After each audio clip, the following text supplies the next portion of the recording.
Welcome back to the Local 865. This is Dr. Bruce, the Doctor of Acupuncture and Chinese Medicine, and also with us, go for it, Toby. Toby Downey, Doctor of Absolutely Nothing, pastor at Wholesome Baptist Church, and thank you again for joining this week. We had to take a hiatus last week. Both of us had a lot of irons in the fire, and we had a lot to talk about, but I think it was well for us to ruminate and kind of soak in what we want to talk about today before we actually cut loose on it. Because it's affecting everybody right now. It's just most people aren't aware of it. So Bruce and I, in discussion through my appointment Tuesday and about every time we've talked this week, we have discussed the need for humanity.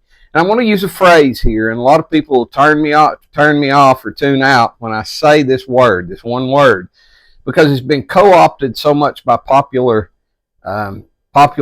culture that we've lost the meaning of it, and it doesn't mean necessarily what you think it means. It's a really good Keanu Reeves movie, or actually trilogy. Yeah. But the word matrix.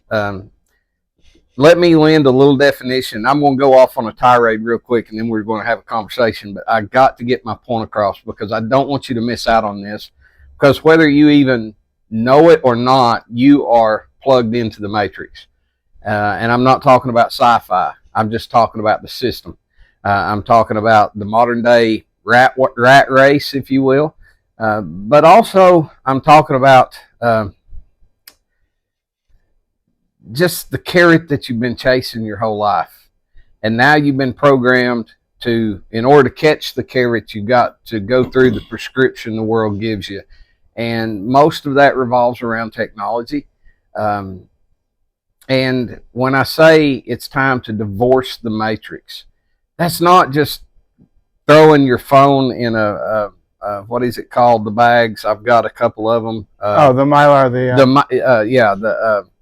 Where it takes away the frequency. That's good for you. Get away from that frequency. But I'm talking about taking the time that you are mindlessly or habitually vesting into the matrix, the information overload, and doing something constructive with it. And we're going to get eventually in this conversation back around to our favorite topic, which is volunteering. And volunteering is more than going out and holding your hand up and being counted for at the soup kitchen. Volunteering is a sacrificial kind of love that in the Greek is called agape. And to give that agape love, that means you're willing to take self, put somebody else in line in front of you, and take care of their needs before you take care of theirs. So we're going to eventually get there, but first I want to start off by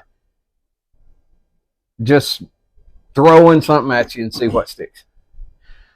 Is our health overall, mental, physical, digestion, emotions, and ultimately spiritually, are we affected by the way we're so tuned into everything but life? Yeah, 100%. We have been disconnected to the natural rhythms, the circadian rhythm, getting up with the sun, going to bed with the sun, eating locally and seasonally.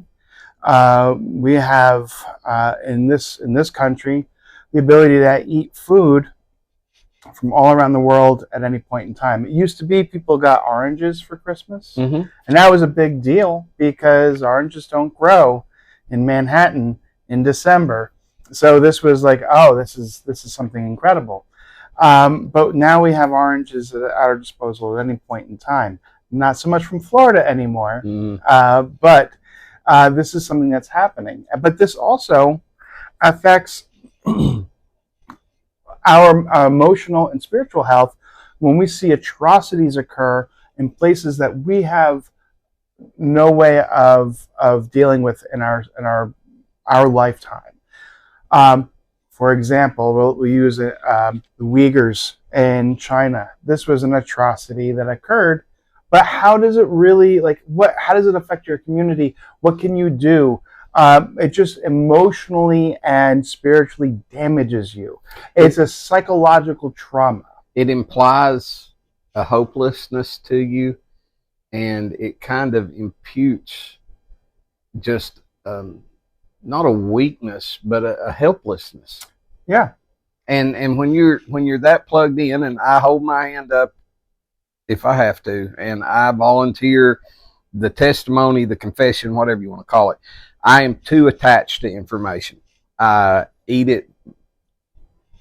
Well, I don't so much anymore, but my life is linked to the news cycle.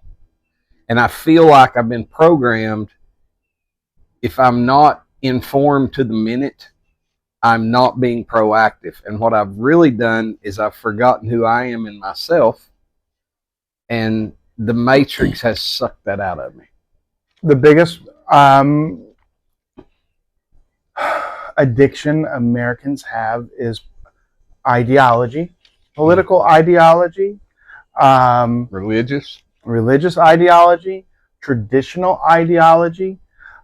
We get stuck, and we create a form of tribalism that does not allow or promote growth in ourself or the community. And we have to be able to let go of some things, and understand that we have to adapt. That's what humans have been able to do for thousands of years, is adapt. From the Siberian Tsunga tribes, where they're living in negative 70-degree weather, or if you're living in the scorching deserts like the Apaches, we are capable of adapting to our environment and what's going on. But we've lost our ability to adapt because we feel a certain level of not just righteousness, but disdainment to somebody else who challenges our ideas or our feelings, or hey, well, we've done it this way our whole life. And that goes with food, cultural effects of food. You hear that in the office where, like, well, my father had high cholesterol and I had high cholesterol. Well, do you eat the same things as your father did? Yeah. Well, biscuits and gravy is going to start causing some problems. I'm going to let you know. Yeah. Oh, no, that's why we eat. Like, well, you have to pick one. You have to start to make decisions on this. I'm thankful that you're bringing up something that's so elemental in food. That's the farthest that I'm sitting here enjoying, just that idea that we can set ourselves back in the culture of the Matrix just because we don't know anything else. We have reached a time in humanity, society, where we are not as experimental as we once were. We are not open to, if we're not open to ingesting a different food, we are definitely not going to ingest a different ideology. That's correct. That's and I'm not going to give you any leeway on your ideology, and you're not going to give me any leeway. And because of that, we might have more than friction. And that is that. You want to see the prime epitome of representation in that? Go drive on the interstate. Yeah. You find out how self-centered, motive-driven, and matrix-ridden the world is by how oblivious to everybody else people can be. And I'm guilty of that. I can get hung up on a thought, or I can have a worry, and the matrix is sitting there feeding it. I'll call it what I see it as. You don't have to agree with me. I'm not trying to influence you. It's just this is what I recognize. The way that we are so inundated with culture today in a negative light is a demonic attack on humanity. It is feeding our fears. It's causing trepidation. It's causing us to react instead of being proactive. We're reactive. And that heightened sense, I'm tired of dealing with people that are spent because of it. There's a couple things to peel off from there. So the community used to be selfless. You think of the movie It's a Wonderful Life, and everything he did was for his community. And when it came back around, they came back to help him. And the villain of It's a Wonderful Life, the banker, was selfish.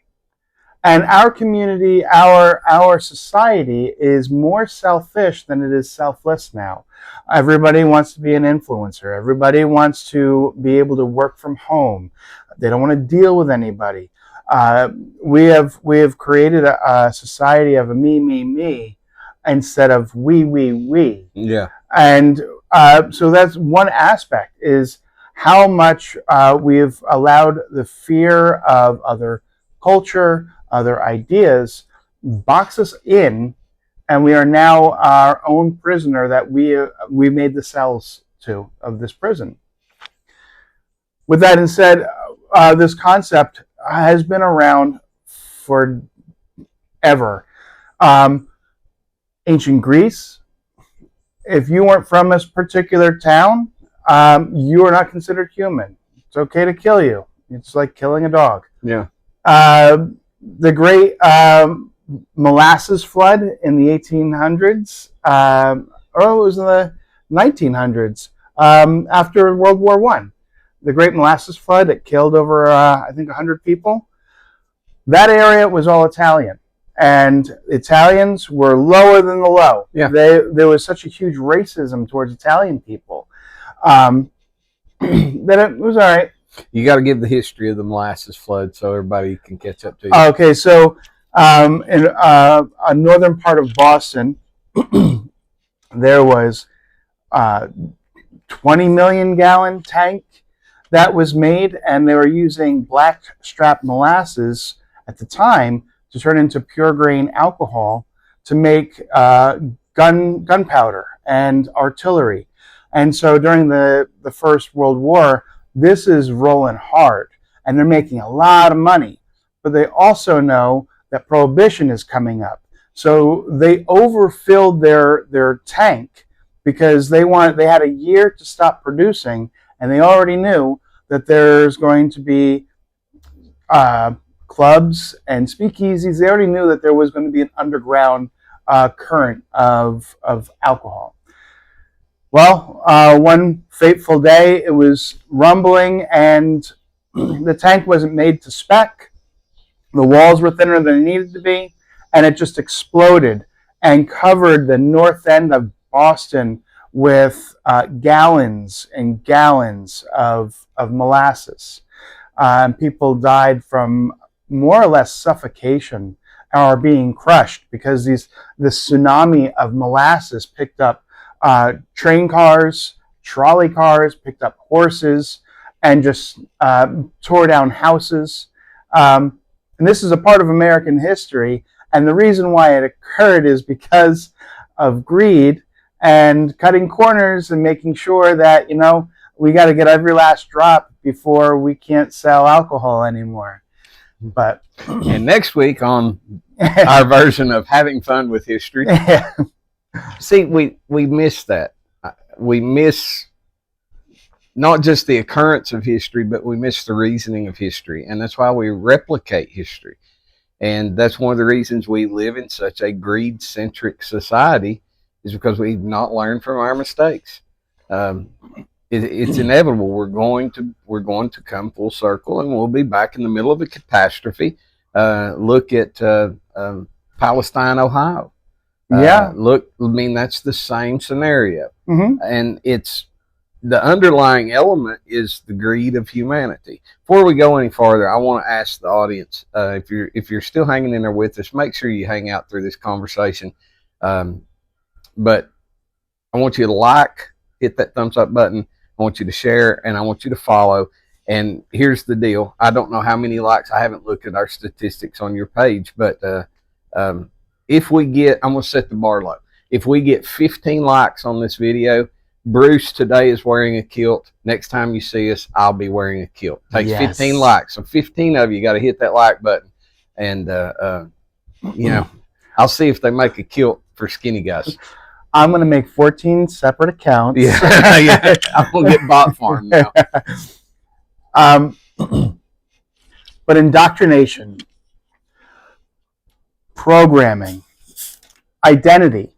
You're not anybody unless you have the newest phone. You're not anybody unless you have these hey dudes. You're not anybody unless You check these boxes, and it's a way for companies to become wealthier, the new and improved, the most, the craziest gadget, and we give up ourself for that. Mm-hmm. And it's something that we have to start kind of honing in and looking at things that are free that we can experience. Sitting around and talking with friends, easy. Going for a walk in the woods, reconnect to the real matrix that we're living in, instead of the one that we're always bombarded with. The amount of noise and stimulus, the amount of dopamine that we secrete now compared to somebody that lived in the 1930s is insane. Well, I was at my mom's apartment today, and she lives in an assisted living mental care facility. My mother has dementia. And while she was in the restroom, and that's a long, endeavorous process for her now at 89 years old. But as I sat there where she lived with the no television on in her apartment, I listened to the sound, the ambient sound. Had my hearing aids in, so it was very pronounced. But if that's what I hear every day, right now I hear a little drone from the interstate that's 2 hills over. But the biggest sound I hear is the ceiling fans on the porch. How many people, I mean, I'm blessed to be able to find a place, go out in these woods and sit down and find a tree trunk and put my back against it and spend 30 minutes, 45 minutes sorting through life and kind of cleaning the email up here. You know, I have to respond to things. And right now we have so many distractions, so much noise. Twitter is 2 thumb clicks away, and I'm looking at the problems of the world. Well, guess what? In doing that and being engaged with the matrix, I'm not handling Toby's problems. And if I'm not handling Toby's problems, when the phone rings, I can't help you handle your problems. And it's just manifested into this snowball, and we're reaching the bottom of the hill, and humanity is losing its human character. And we got to divorce it. And a lot of people say break free from the matrix. I don't believe that we've moved past that threshold. We have to divorce the matrix. And in the language of a divorce, whenever you divorce, you go separate ways. But you've got to decide what you're going to leave to the matrix, because you picked up more garbage than you think you have. You've allowed it to ingrain in you. It's your personality now. Your trigger points are being exploited by the matrix. And now you say it takes an individual to exploit another individual. Trust me, there are evil forces behind society and the way it's run today that are exploiting you. And you've got to figure out, hey, I'm going to be free. I'm going to have my own life. I'm going to be separate from you. And in order to do that, I'm not going to try to hang on everything that I've amassed while interacting with the matrix. I'm going to divorce. So, you know, and nobody comes out of somebody's going to lose a house in a divorce. I'm not saying you need to lose your house in a divorce, but I am saying that if you want your peace and if you want harmony with your community, you're going to have to figure out, well, I'm going to have to put on the chopping block some of my ideology, some of my, and it's not compromise. It's the things that you're going to have to relegate to necessity and unnecessary. There's things in your life you need. You need food, you need shelter, you need water. You need those things. You're not divorcing those elements of life. What you are divorcing is your consumerism, your materialism, the people that lead you. I think Bob Dylan said it best whenever he said in a song, you're going to have to serve somebody. So evaluate who it is you're serving. Evaluate which has more of your time. I've got a copy. As a matter of fact, that's one of the oldest Bibles I own. But I am ashamed that can be more captivating than the book that I dedicated my life to serving, the Word. That can consume you. It can use you up, and you don't even realize it because the matrix has become so affordable. Now, I use that word affordable. It's because it doesn't seem like it costs you anything to be a part of it. But this morning, when I was in the truck with a buddy of mine, we were going down the road, and he quoted one of his customers that spoke a very blatant truth, and I agree with it. And I think I've even said something to that extent. We have spent ourselves into a lifestyle that we can't afford. And it's because we have been gluttonous into our own self, our own devices. Our eyes have been bigger than our appetites and our wallets. And here we are, we're just empty. We're vapid. We're dumbstruck with the things that captivate us, the things that just slip in, distract us, and we're like, oh, squirrel. And now life's passed us by, and we're mad about something that we can't put a hand on and fix. That is not beneficial to us as an individual, but it's not beneficial to our community. Now I'm going to prod you a little bit. Is our attachment to the matrix, can it be considered an addiction? It's a possession. It's a possession. 3 things to pull out of what you were saying. Losing the house and divorce. You must realize you are losing an identity that somebody has created online. Mm-hmm. The curated algorithm. So you're losing a group of people that you communicate with. Social affirmation. People love applause. But so when you hit that like button and you see how many times people liked what you have said, endorphins, you are getting social recognition and validation. So you go on out to Food City and see how many people give you a like button or socially validate. It doesn't work the same. So we are connected because it's hitting our emotional sensors. We are now attached that way. So that part of the divorce. The identity. We can be the best version of ourselves online, and we can present that to the world. Mm-hmm. We don't have to work. We can be made perfect in image on our Facebook account, our Instagram account. And this is something that people have a hard time with. Some days you have a bad day and you're just not in a great mood. But online, you can either show up or not show up those days. You can. So that's another aspect is our image that we create. We have to give up. That projected you. So this is something I've been thinking about because I do on Tuesdays and Thursdays now, I do my massages in a kilt. Socially acceptable, and I don't really care. One of the things you have to think about is, well, if somebody goes, you're going to go out in public like that, I am the public. Mm-hmm. I'm part of it. So you have to understand there's a certain level of freedom that you need to be okay with. You're going to be dealing with people on a face-to-face basis.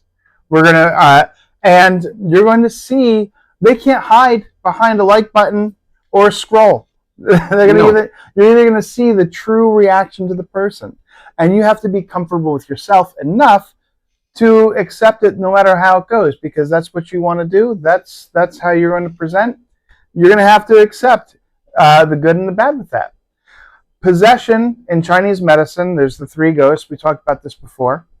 And we've also talked about in our forgiveness video about learning to assess and taking a moment and reflecting on how does it make you feel? Why do I feel the way I do? What are the emotional triggers? What are the things that are going on that make me this way? One of the things I've noticed, I've given up a lot of my phone, but I remember, and I didn't realize I was doing it until it was another podcast, that I would be watching a movie and I'd have to touch the phone. Mm.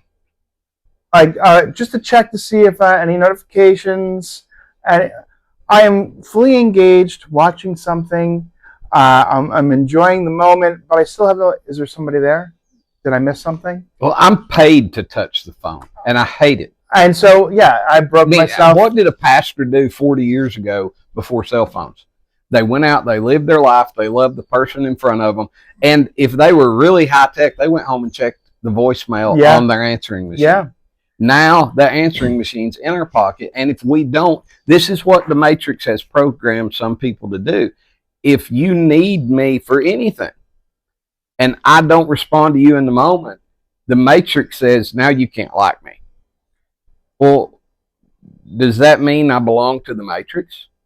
Are you controlling the Matrix? Am I supposed to be that available? Well, if I'm that available to everybody all the time, I try not to call you because you are my doctor. You're my friend. But there are times whenever I've had to, and there's times when you've called me, and we've had to have a sit down and just hash through something. That's what it's about. It's not about, okay, you're at my demand. You're addicted to seeing what it is that you missed out on. I had a call this afternoon. A dear lady I love. She's very aged, been living with dementia several years. COVID kind of took her completely out of society. She passed away this morning. Breaks my heart, but most of the time I get that call before, and it's just like a demand. Hey, that's going to take us into this. Society's need for a shaman. Ah, yes. And, this is funny because I was thinking about it when you were talking. I think pastors or those of faith should be part-time mailmen. So they can go and visit people as dropping up, just checking in. That's the way. That's my ministry. I get up in the morning. I pray, God, if there's somewhere I need to be, put me there. And it's inevitable. I'm going to wind up there through the course of the day. That is a spiritual connectivity. Yeah. That is a transition of realms. God says, okay, I want to work through you today physically. You go here. And I'll wind up there. It's a blessing. It's a treat. But then there's that emergent non-emergency. And I'm not griping here. I'm just telling you the way that people have fasted, been programmed by the Matrix. And if you are a clinician of any kind, you're in demand all the time now. Yeah. I don't know how doctors still swing it. They have office hours. Yeah. So even doctors, if they did like a part-time postal work where they can just check in, here's your package. Your vitals look good. Have a good day, ma'am. Yeah. But that whole concept of urgency also goes into the play of the selfish and selfless. When you have people who are demand and need your attention because I am suffering, slow it down. Everybody's suffering. That is where we are right now. What is giving you the most grief? And a lot of times they just need to be validated and heard in real time. So you acknowledge that. You have to be, the first step is, I acknowledge your pain and your suffering. I see what's going on, and I will do what I can, but you must do what you can too. So we were talking about the shaman. Yes, that call to arms has been crazy this past couple of weeks. That is a spiritual, social, psychological healer.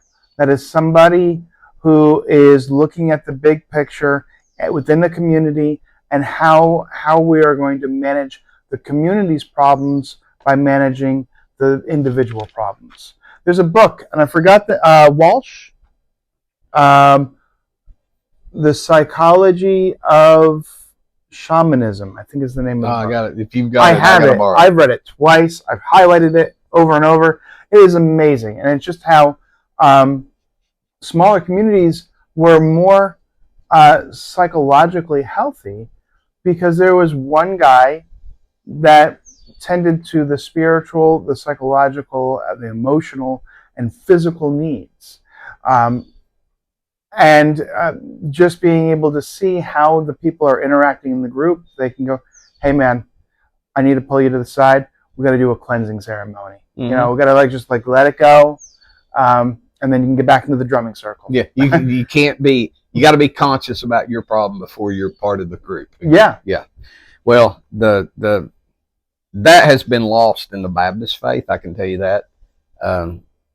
Used to be anointing with holy oils. Used to be a thing. I believe Pentecostals still do that. I bring that up. I still do that. Yeah. Because the Bible says to. Is any among you sick?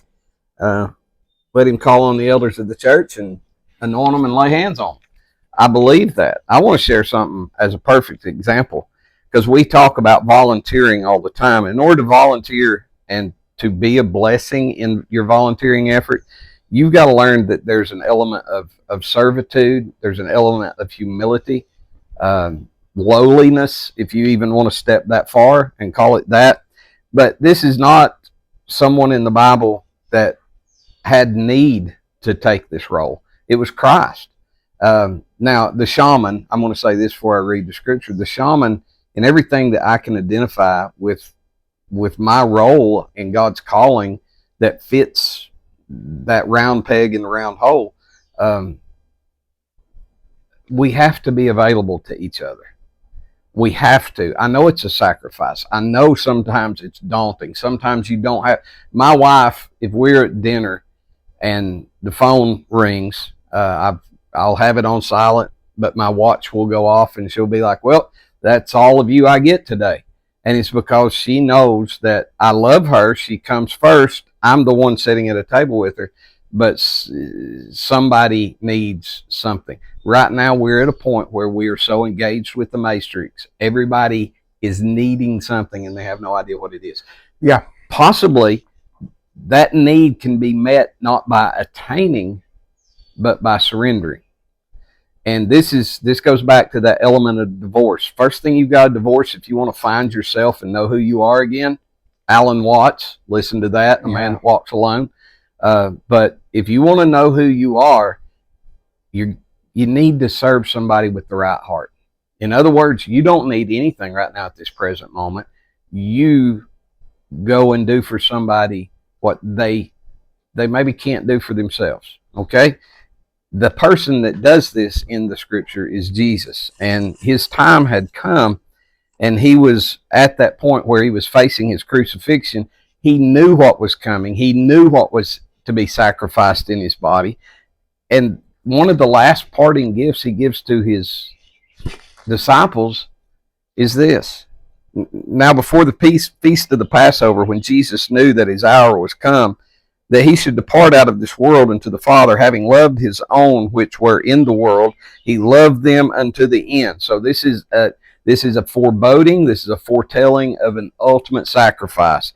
And he takes one of the most common occurrences in his culture of the time, and he doesn't only adapt it to himself, he personifies it. And that is the heart of a servant. Now, there was people sitting at this supper that we're going to talk about in a minute, that they weren't who they said they were. They were part of the matrix. There was one of them in particular named Judas. And Judas had traded himself in trading Jesus for 30 pieces of silver. And it says this, and supper being ended, the devil having now put into the heart of Judas Iscariot, Simon Peter's son, to betray him, Jesus, knowing that the Father had given all things into his hand, and that he was come from God and went to God, he riseth from supper and laid aside his garments, and he took a towel and he girded himself. This is the Son of God we're talking about. He strips down to his privies. He takes a towel, a woolen towel, wraps it around himself, and he does one of the most beautiful things that a human being has ever done. I know I've called him the Son of God, but you remember he's in the flesh at this point. And it says, after that, he poureth into a water basin and began to wash the disciples' feet and to wipe them with the towels wherewith he was girded. Let me point out, I don't mean to preach here. I'm just sharing something from the Bible, but I got to bring this point out. Do you realize that in that culture, we didn't have shoes and we had dirty feet? And whenever you came into my home, one of my servants took their place of humility and they washed your feet so you could be clean and comfort and not bring the filth of the world into my home. I would do that if I walked into your home. Same thing. I would surrender my feet and be washed. But look what Jesus does to himself. He didn't wipe him on the carpet. He wiped it. He took that filth upon himself. Sometimes, if you want to receive a blessing in life, try to be a little more empathic. Try to put yourself in somebody else's shoes. Walk that mile that they need walked in them, and then hand them back to them in grace. That's what Jesus did. He took the filth of the world and put it upon himself. And then he went through all of the disciples up to a point, and it says, then cometh he to Simon Peter, and Peter saith unto him, Lord, dost thou wash my feet? And he was argumentative. He said, you're not going to wash my feet. And the Lord said, what I do thou knowest not now, but thou shalt know hereafter. Peter saith unto him, thou shalt never wash my feet. Jesus answered him, if I wash thee not, thou hast no part with me. Now, I am going to talk about foot washing because I'm a proponent of it. I've been to a foot washing. I've been led in the Holy Spirit to conduct a foot washing, and it was on the outcoming, the rebirth from COVID. People were so detached and afraid of each other. We could have 100 people in the church, and if one person sneezed, we all died at the same time. That's how paranoid we were. And the Holy Spirit just put it on me and said, wash their feet. So I advertised. I pumped it up because I knew if I told the church what was going to go down, they would not come. So a week out, I said, I even did one calls where everybody in the church got the message. I said, we're going to have a special service this coming Sunday night. Make plans to attend. It starts at 6 o'clock.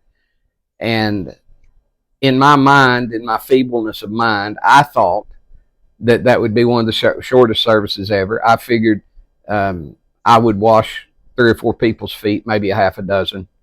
I would teach this lesson out of the scripture. I taught it again last night through our names of Jesus because he said he winds up being Lord and Master, but he's the one washing feet. That's the ultimate example. We need to see that service is the key to joy. But I thought we would be done. I would pray over a few people's feet, wash them, and that would be it. I washed feet for 2 hours and 15 minutes. That was one of the biggest crowds we've ever had at a nighttime service. Everybody came with a need. It was so provincial. It was so perfect. And we just prayed on each other, and we touched each other. We touched each other's feet. Several people washed my feet. I put lavender and olive oil in the water, and for the next 2 weeks, I smelled like lavender and olive oil. It was awesome. It was such a blessing. But I wouldn't have had that on me had I not found that place of service. And I think one of the greatest things in the divorcing of the matrix is you see other people around you. Don't expect them to be going through the same divorce at the same time, but show them you got something that they don't have because you're not attached like that anymore. You Right. have been. You got to admit that. If you want to get over a problem or get past a problem, you got to admit you got a problem.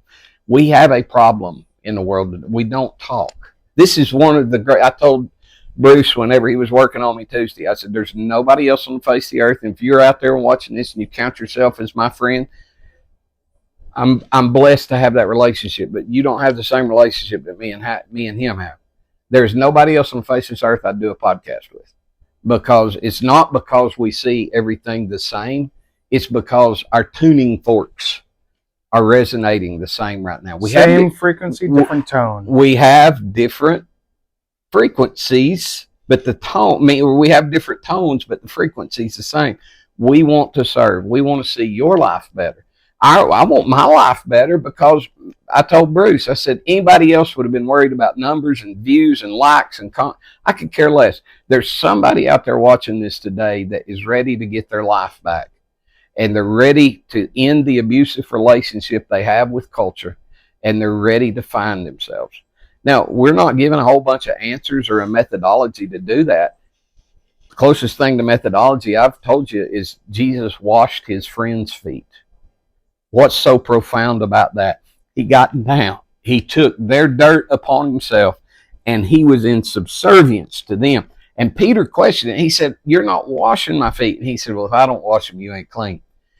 So Peter piped up and he said, don't just wash my feet, wash my hair, wash my hands, wash all of me. And Jesus told him, if I wash you, you are clean. Now we get to the commandment of this. And I think this is very overlooked. I'm going to throw shade on modern and postmodern religion. I pastor one of the only churches I know where I could get away with a foot washing. I didn't want to wash people's feet. Most people's feet are nasty. And I brought this up while I was preaching last night. When I'm down there and there's just a conduit that the Spirit opens up where I know your need. It's the same way when I go into your office, you hand me a cup of coffee, we shake hands, and you say, oh, I know what's up today. And you know that. And you don't know that there, but the minute we touch each other, Yeah. There's something transfers. That connection. Jessica brought that up yesterday. We were talking about these massage chairs. And she goes, what do you think about them? And I go, it's the loss of humanity. Yeah. The loss of connecting with somebody and getting a safe touch that allows you to be present, and you are there being validated, honored, loved in that touch. That massage chair is just more of the Matrix. It's just, yeah. You are taking away our ability to connect, and touch is so important. They've done studies. They found that infants grow faster and healthier and have a more robust immune system when they're touched. There's malnutrition. They don't absorb the nutrients as well if the mother's not holding them while she's feeding them. So this is something that you had said about the abusive. That relationship is narcissistic. Mm-hmm. And you do not gain anything other than it turns you. It changes your possession. It's that possession. It changes your view on the world, view on other people, view on yourself. I'm not skinny enough. I'm not big enough. I need to take testosterone. I need to start taking creatine. You start getting health advice from TikTok. Mm-hmm. You've lost your mind. Go talk to somebody who actually lives the life and experience that communication. We are now so far divorced from ourselves and possessed by the culture that we created that a lot of times it's lonely. Suicide rates have gone up.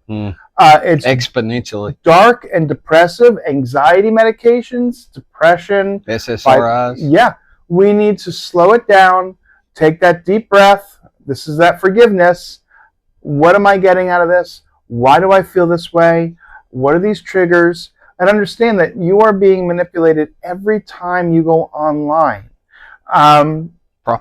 Propaganda is an understatement. It's not even propaganda anymore. It's mind control. They know you better than you know you. That's why they're feeding you the algorithm. Yeah, exactly. Which is crazy because we were talking. I have a very Chinese medicine medical filter that I see things through. And you raised Baptist, but I started off Catholic, then went Pentecostal, hung out with the Seventh-day Adventists, hang out with Baptists, sometimes visit the Methodists. I say I'm a free agent. Yeah. Because I float around and I appreciate that. So these views, they mesh very well. Mm-hmm. And when we both start seeing the problem, we're like, okay, this is what we're going to talk about because we want our community as healthy as possible. So we have to identify diagnose the situation, and then apply proper treatment.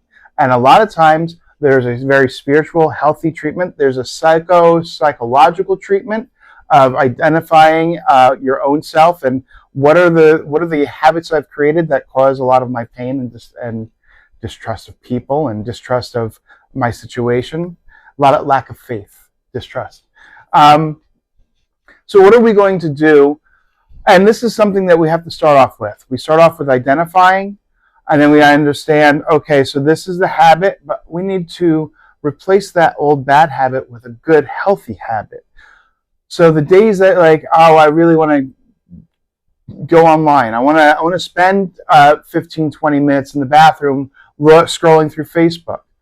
Those are the days that you don't bring it in and you reward yourself by going for a walk or calling a friend up and just talking to your friend. Make a meetup of somebody. Hey, we're going to get together, the group, this neighborhood, and we're going to walk after dinner. And we're going to talk about things that are going on in our community. That's more important than just doing dumping on Facebook about how much you hate whatever's going on in the community. Don't vote for this guy, or we don't want that Subway food in this area. People get very closed-minded, and we want to make sure we expand it and start appreciating where we live. And the best way to show that appreciation is being part of it and joining the community again. Does that make sense? Mm-hmm. Sorry, I railroaded that. That's perfect. Let me finish that thought, and we'll kind of put a clap on this. So Jesus got down there and he washed their feet. Peter wanted everything. He wanted Christ's anointing. I think he had a little bit more insight than the other disciples at this point. Remember, though, Peter was the one, no matter how much he said he wouldn't betray Jesus, he did betray Jesus. But he calls him Master and Lord. And Jesus said, even though you've called me Master and Lord, you do well. He says, because I am. But what kind of master washes the feet? What kind of master lowers himself to that? I'll tell you what kind. The kind that I want to be. I don't want control of the matrix. I just don't want the matrix to control me. And one of the greatest blessings for me to break from that norm and kind of divorcing the matrix is not escapism. No. It's re-engagement to reality. That's right, yes. And serve somebody if you want to do that, because Jesus said, if I then, your Lord and Master, have washed your feet, ye also ought to wash one another's feet. Does that not sound kind of like a commandment? Oh, yeah. Jesus is saying this is going to be good for you. You serve somebody. You abase yourself. You promote someone else above yourself. And he says, this is just the epitome of my Heavenly Father sending me here. I'm illustrating that. And in that last verse, he says,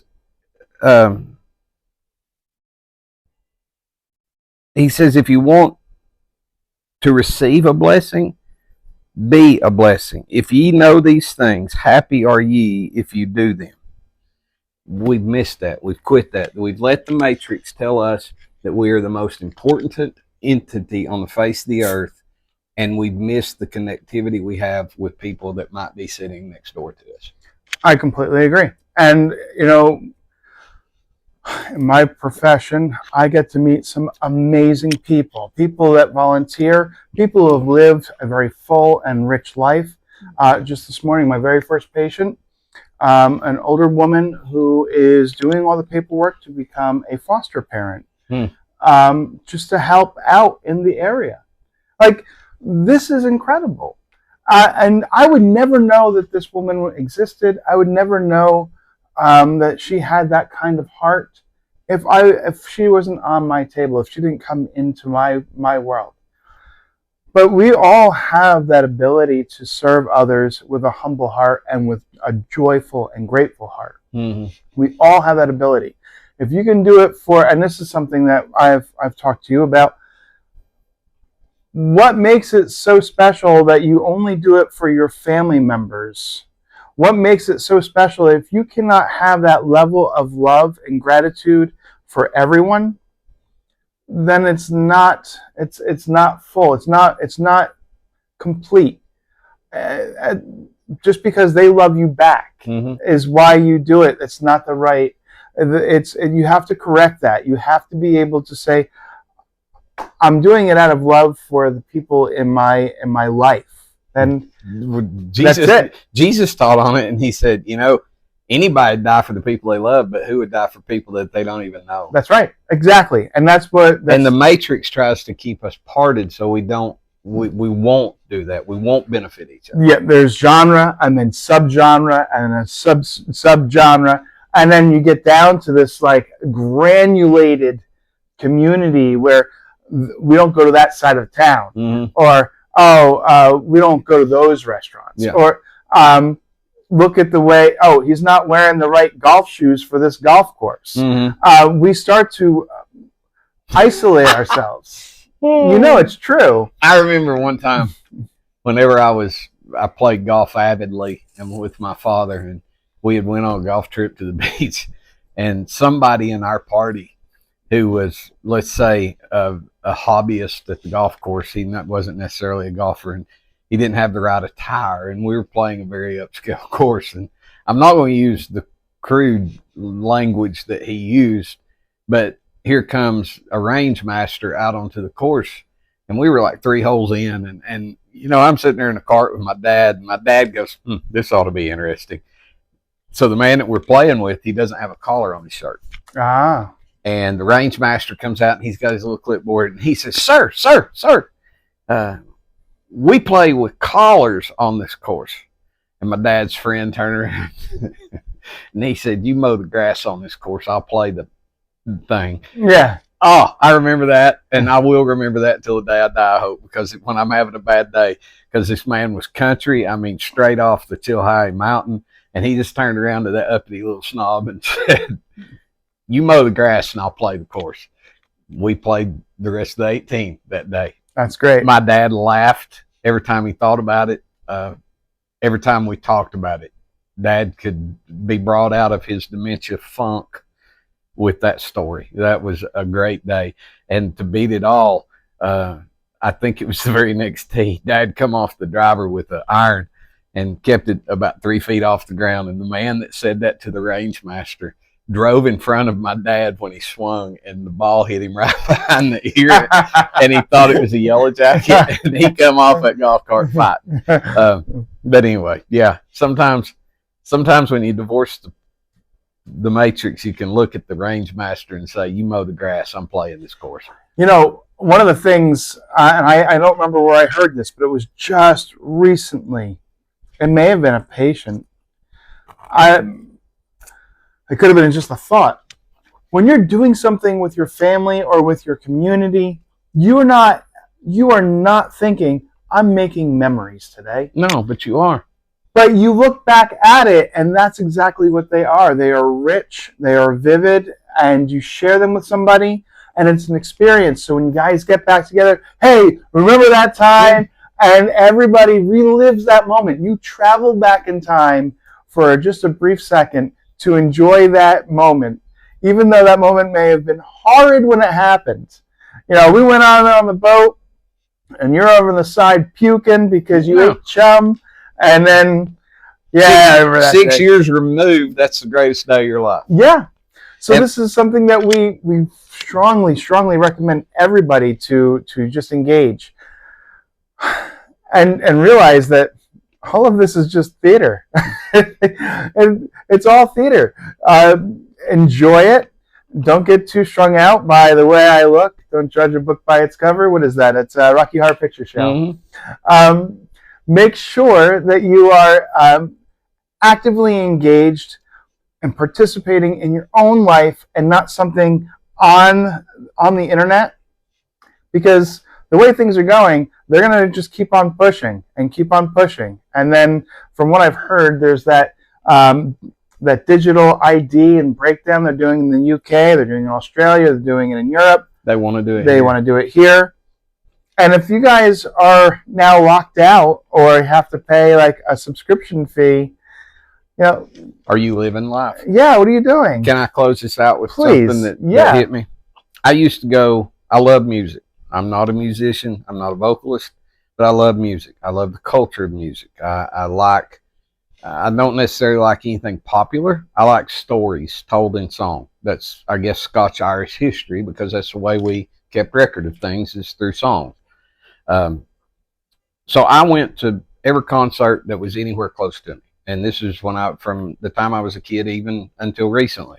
Matter of fact, the last concert I went to in any kind of secular format was the day before the world shut down with COVID.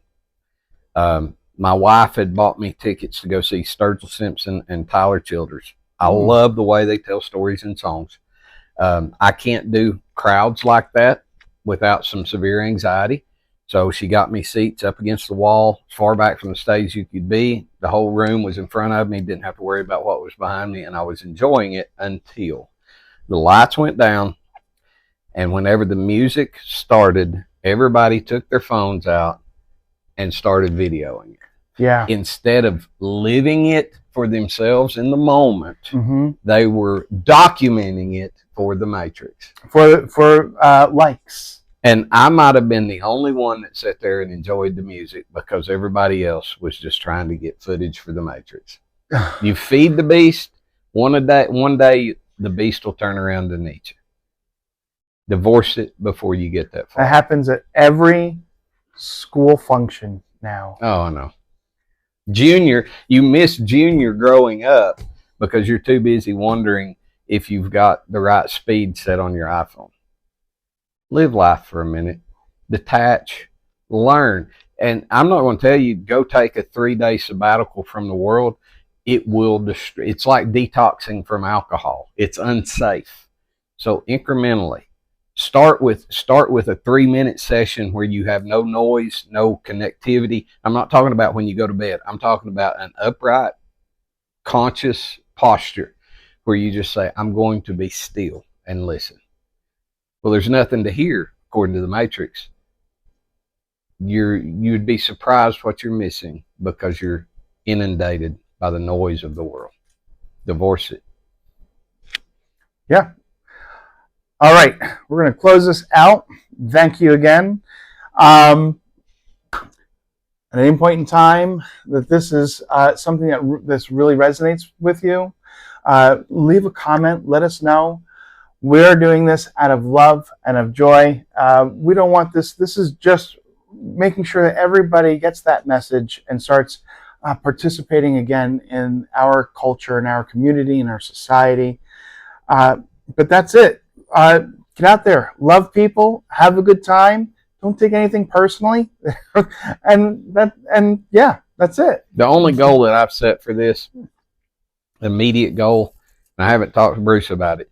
Once we get so many viewership hours and so many followers, that's why I invite you to do that. And we're acknowledged with likes and comments. We will be able to go live.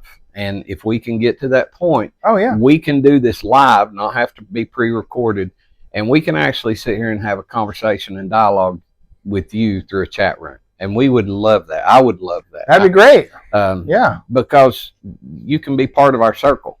And I'm not making it exclusive with ownership. I'm just saying, if you enjoy this conversation, you can actively become part of that conversation. So make sure that you follow us, like it, share it, and get the word out. There's people out there in the world that are starving to death for love, and you got 2 crazy guys sitting on the back porch willing to love you. We love you, and we hope that this has been a blessing. And I don't even want a blessing from it. I just want you to be blessed and know you're not in this thing alone. We're all going through the craziest time that our generation and many generations has ever seen. So let's love each other through it. Put somebody else first. Do something for somebody. Don't even want recognition for it. Go wash somebody's feet. And I promise you, there'll be a blessing in it for you. All right, guys. Thank you. And we'll get you next time. Thanks for joining us.